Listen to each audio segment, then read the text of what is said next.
Hello and welcome to the NESN Soccer Show. I'm Mark, you're Marcus, and we're ready for some World Cup qualifying. Yeah. USA. Okay. I won't do that anymore.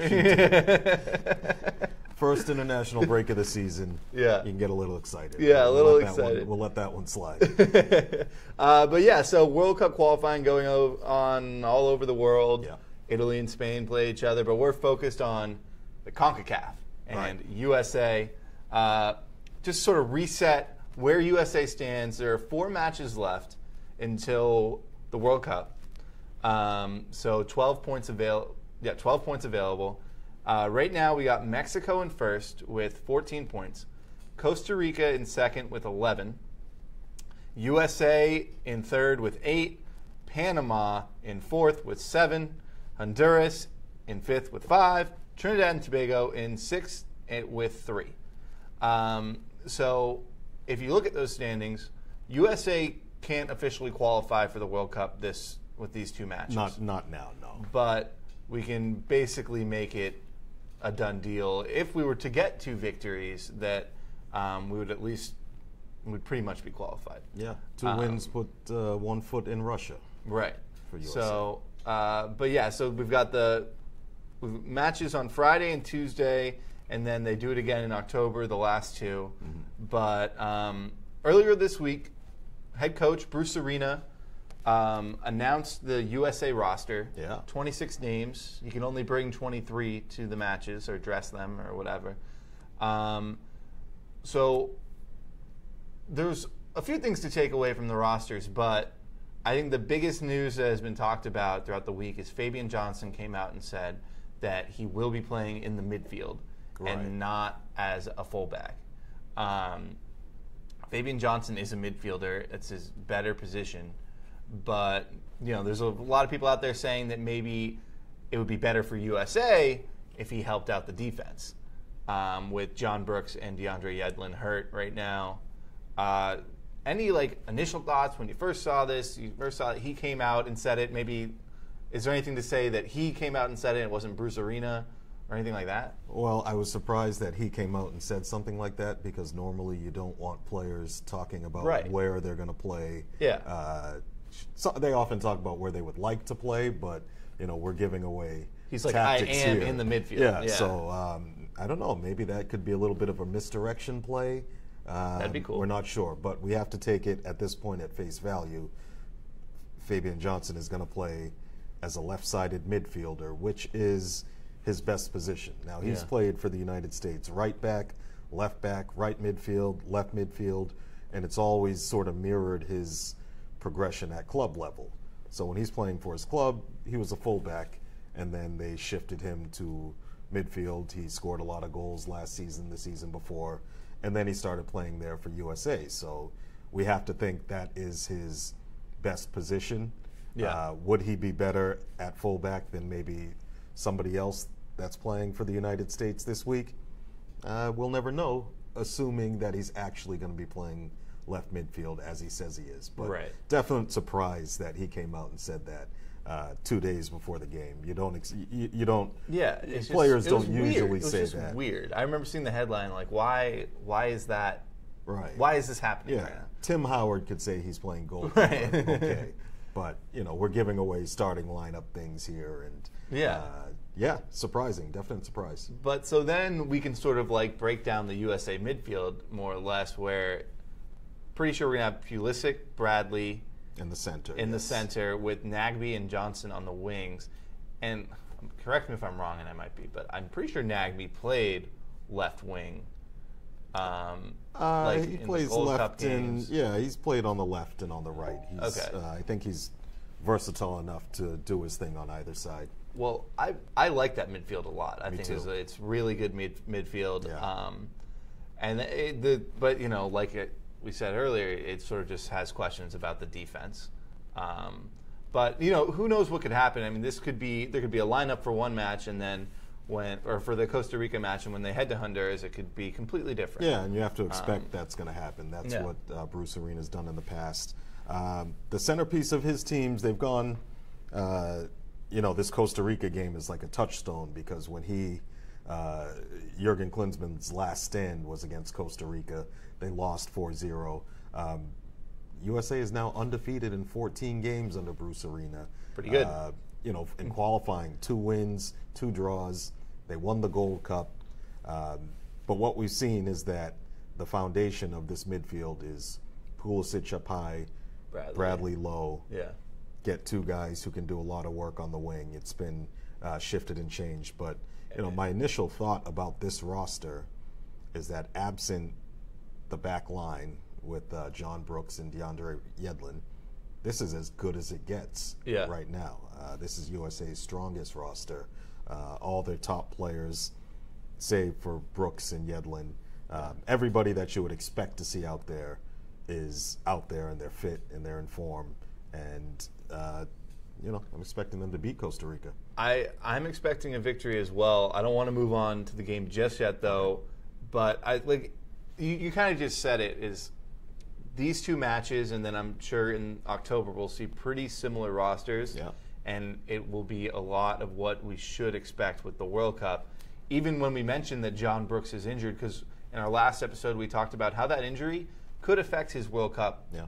Like just where he stands and what form he's in when he returns from the injury. And, you only get 3 matches in the World Cup, and you can't be wasting a roster spot on somebody that just isn't ready to perform. So I think as a viewer and as somebody that wants to analyze U.S. soccer, these games are, because there's a lot of games throughout the year, every year. These games are ones that when you watch, it's like, this is what you need to be looking at if you want to be ready and understand what's going on when the World Cup rolls around. Sure. Up top, though, so we've got Josie Altidore, Clint Dempsey, Jordan Morris, Wondolowski, and Bobby Wood. I don't even need to mention the last 2, but Bobby Wood. Bobby Wood's good. Bobby Wood might start in this game, but yeah, one of those names is you expect probably won't play, and that's Wondolowski. But between Altidore, Dempsey, Morris, and Wood, those have been the 4 best forwards that we've seen from the United States, I think, all year long. And Morris really had a great Gold Cup for USA, and Josie also played well. And Clint Dempsey sort of had the super sub role. Is that something where, are we going to see Dempsey playing a full 90 or even, playing 70, 80 minutes really at all going forward? Or is he going to just accept his role in the national team as the super sub? We don't know yet, but I expect in one of these 2 upcoming games he'll be playing. He'll be starting. Yeah.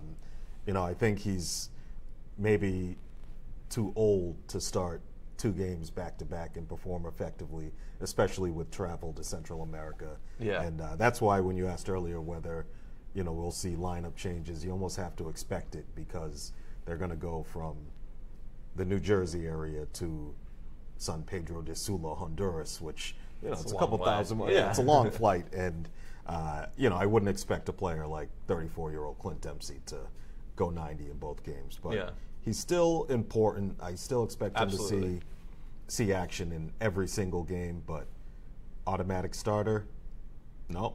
Yeah, and not that we're gonna decide the lineup here, but when you look at the defense, and if you had to build maybe a back 4, who do you put in? Is Beasley still your guy, on the right wing, or? On the left, maybe Villafania might be ahead of Beasley at this point. We're still not sure yet. Based on the Gold Cup, it wasn't. He didn't cement himself as first choice left back, but I think between him and Beasley, that might be another situation where one plays one game, the other plays the other. Okay. At center back, not having John Brooks back there, I think that opens the door for Omar Gonzalez to really cement himself next to Jeff Cameron. Jeff Cameron being automatic starter when fit. He's fit. He's been playing for Stoke City, so he's got one of the places. Omar Gonzalez did well in the Gold Cup. I expect him to come in and start next to Cameron. Matt Beasler might also play in one of the games. Really got a lot of experience at international level, World Cup qualifying level. And then on the right back, DeAndre Yedlin's out. Yeah. Who comes in?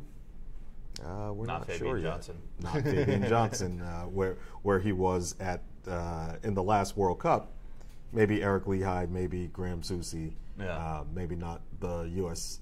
favorites, not the favorites among U.S. fans at that position, but I could see him playing there. It sort of has the feeling that on defense, the U.S. will be sort of getting away with it on these next two qualifiers.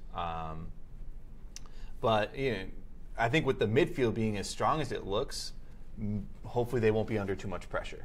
Yeah, and they won't be up against the strongest attacks in in CONCACAF. Now, let's see, Costa Rica scored 9 goals in 6 games. Honduras has 6 goals in 6 games. So, the U.S. is the leading goal-scoring team in the competition in the Hex so far. You can get away with it against teams that aren't Mexico. So that leads us into the matchup with Costa Rica on September 1st, Friday night at Red Bull Arena, Harrison, New Jersey. Number 2 versus number 3 right now in the standings. This is pretty much USA's biggest remaining match in World Cup qualifying when you look at the last 4 opponents. As far as most difficult opponent, even though you're at home, and just with the standings the way they are. That's sort of the importance of it. But just what are you sort of expecting?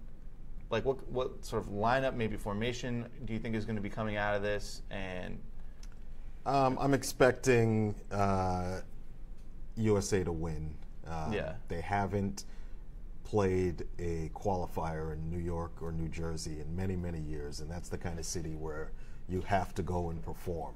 There's something about athletes, and when they come to the Big Apple, they know the lights are on and you have to perform. So I'm expecting, and there's also the local roots component where guys like Tim Howard are from there, Bruce Arena's from Long Island. So, everybody will be keen to put in a good performance. And I think if the U.S. just plays to their ability, they should win by, 2 goals, maybe more. I think I'm looking for Michael Bradley and Christian Pulisic. So Michael Bradley came out this week and had a lot of great things to say about Christian Pulisic in sort of a lengthy article. But I'm excited to see them working together in the midfield with, we're guessing, Nagbe and Johnson on the wings. And seeing how they can, because it's kind of up to Pulisic and Bradley to control the game more or less, and to see how they use their weapons on the wings and then use the forwards, and just what their chemistry looks like.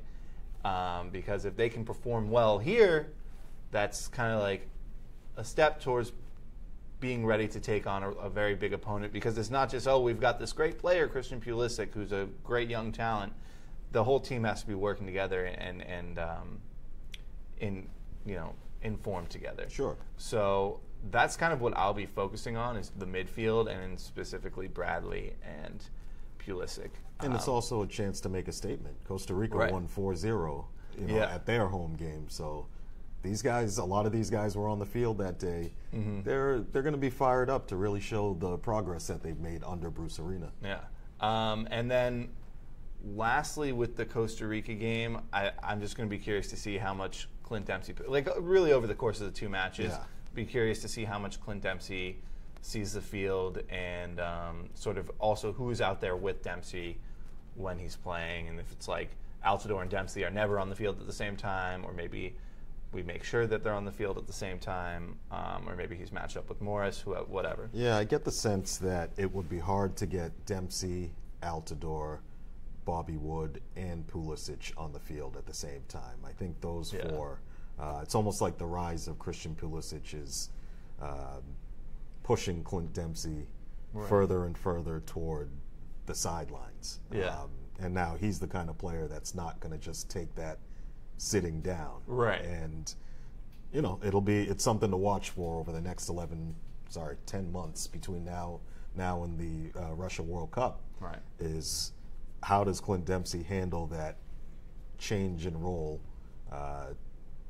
He could outcompete Pulisic. If Pulisic loses form, or suffers an injury, boom, Dempsey's right back there at the either the tip of the spear or right below the strikers. So, but getting, I think Wood is at the point where seasoned Bundesliga performer, scoring goals in that competition.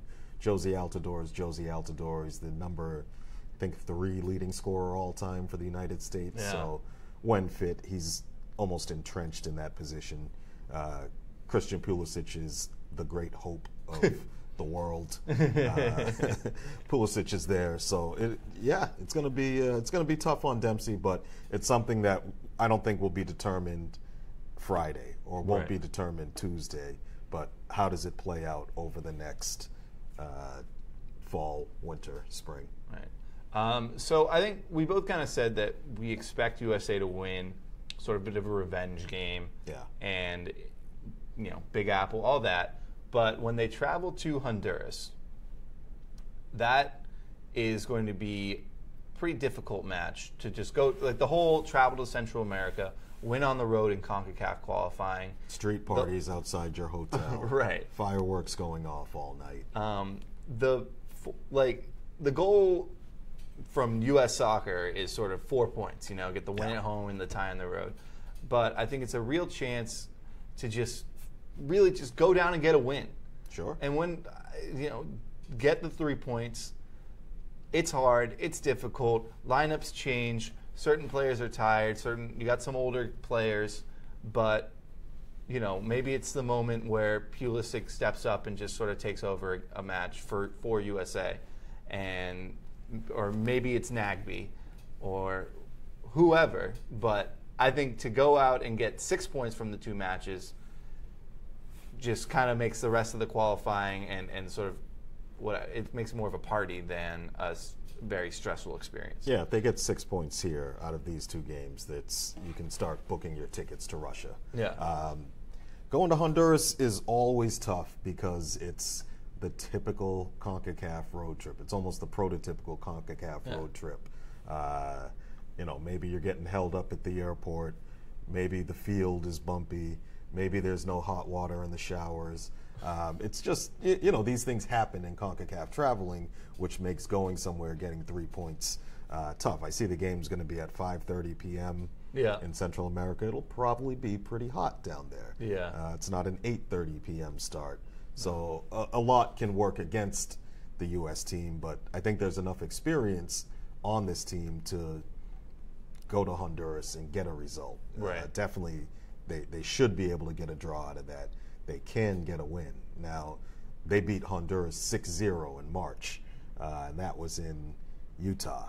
So, a lot of factors at play there, but this group has torn Honduras to shreds before. So, no reason they should be scared or nervous going down there, especially when half the team has been there before. Right, and it's sort of the idea where if we're going to feel confident about the U.S. making any noise in the World Cup, these are sort of matches that you can't just win all your home matches and not be able to produce it much on the road. Yeah. So that's sort of what I'm looking for, is just a really solid, cohesive team performance on the road in a CONCACAF match, and I'm kind of like at a loss for the last time I feel like I really saw that. I mean, they tied Mexico, which was that, but it was still a tie. So, looking for the 3. 6 points from 2 games. Yeah. You're ready to party for Russia. I am. Now. I'm ready. Ready to join the Brazilians and the Japanese and who else is qualified? There's another team that's called Iran. All their tickets are booked. Give it time. So those 2 matches, the Friday versus Costa Rica is on ESPN, and Tuesday versus Honduras is on beIN Sports. If you don't have it, subscribe. But okay, so I guess enough USA news, unless you have anything else you want to add that you'll be watching over the course of this long weekend, I should say. No, it's always love it when USA plays, and hoping they win. Hoping they win too. All right, so today is also significant because it is the transfer deadline day in the Premier League and sort of all of Europe. Yeah. So it's the last chance for any team to make any alter their roster at all. what has been the biggest news for you so far in like the last week or so leading up to transfer deadline day?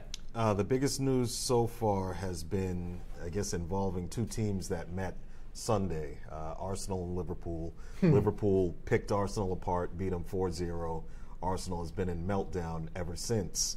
So it's just one match, though. I understand you got like destroyed, but it's just one match. It's one game in the grand scheme of things. Arsenal has big players that are out of contract at the end of this season, and they're trying to figure out what to do with them. So, number one, they made a decision. Alex Oxlade-Chamberlain, who they said up till last week wasn't going anywhere, last minute they decide he can go. Chelsea bid for him around in the region of $40 million. Arsenal accepted it. He rejected Chelsea. A day later, Liverpool bids for him somewhere in the region of $35 million. Arsenal accepts it, and he signed for Liverpool today. Why did he go to Liverpool and not Chelsea? Well, maybe he has a better chance of playing in his preferred position in the central midfield. He is a Liverpool fan. He turned down, he reportedly took less money from Liverpool than what Arsenal offered him, and we have to assume Chelsea probably offered him somewhere in that vicinity. So is this a, one of those boyhood fandoms coming home to play for your team? Maybe. He's not from Liverpool, but, he is a Liverpool fan. He's about 24 years old now. He's been at Arsenal, I think, since he was 17, 6 seasons there, and never really established himself as first choice in any position. Had a lot of chances, but injuries, loss of form always kept hampering him. So it almost seems like he needs a fresh start, or seeking a fresh start, and he got his dream move. All right. So we're also seeing a lot of Alexis Sanchez rumors swirling around. What's the latest? Up to minute. This one is dominating transfer deadline day. It starts with Alexis Sanchez being reportedly unhappy at Arsenal at the whole situation. They haven't been playing well. He looked pretty upset. I mean, well, they lost 4-0, but he had a sour look on his face. And he always has that look on his face when Arsenal loses. So it's, he's very demonstrative about wearing his heart on his sleeve, and you know what Sanchez is feeling on the field. Now, what we don't know is what's happening off the field. He has priced himself out of a move to Bayern Munich, or dare I say PSG, with his wage demands, and it seems like he's angling for a move to Manchester City. Arsenal doesn't want to sell to Manchester City because they consider themselves rivals. Right. But if Sanchez really wants to go there and play for Pep Guardiola, Arsenal's been saying all along Sanchez is not for sale. They will let him run down his contract. Well, this morning on transfer deadline day, Manchester City made a bid. Arsenal rejected it. It was around $50 million. Manchester City made a second bid for around $60 million. I think it might have been 55 plus $5 million in clauses and bonuses. And we're not sure if they have accepted it. This is where the confusion comes in. It's deadline day. We don't know everything as it's happening. But the main factor is Arsenal's search for a replacement for Alexis Sanchez. He is their best player. He scored something like 30 goals last year in all competition. Had another 10 assists on top of that. He is their guy. So how are they going to replace their guy? That's what they're trying to figure out over the next, how much do we have? Over the next 6 hours. Arsenal needs to replace their best player. Now, has there been a plan in place to do this? There should have been. Right. If they're scrambling now to replace Alexis Sanchez, always got to be thinking, what have they been doing for the last 12 months? Yeah. That's what I just have to wonder. But 3 names have popped up today. Ross Barkley, who's at Everton. He's an attacking midfielder, English guy. He's not Alexis Sanchez. He's not Alexis Sanchez. Julian Draxler, who is let's call him a casualty of Neymar's arrival at PSG. German player. He's about 22, 23. Very good on the wing, very talented. He's not Alexis Sanchez either. But he's good. He's a little younger. he's only been at PSG for 6 months. I mean, they signed him in a big money deal from his German club. I think it was Wolfsburg. And once Neymar came, it was somebody's got to go. See you later. Last one in the door, first one out the door. So Barkley and Draxler are two names that have popped up today. And then there's Thomas Lemar, who Arsenal's been chasing pretty much all summer. Plays for Monaco. He's a winger. I don't know too much about him in terms of how he plays, but he's supposed to be really good. He was in the Champions League semifinal last year and helped them win the league. Monaco has said all summer that they don't want to sell. Arsenal, Liverpool came in and made a bid for him. We don't know how this is going to play out, but if Arsenal can't get Barkley, Draxler, or Lemar, or even Riyad Mahrez, who is floating around out there, it looks like Sanchez might stay, but this can all change on a dime. So, well, I guess that's the latest with Sanchez. Yeah. 6 hours to go. Kind of tough for deals to happen this late in the game, but... No, they'll... if they really want it to be done. Yeah, if they really want it to be done, it'll happen. Quick email exchange, fax exchange. So another one that's worth mentioning is Renato Sanches. Yes. It's on a season-long loan to Swansea from Bayern Munich. Obviously, Bayern is a loaded roster. Yeah. So this is probably a good move for Sanchez to basically start every game. It was a little bit strange to see him going to Swansea City because he's somebody that just won the European Championship a year ago. He was named the best young player in the tournament.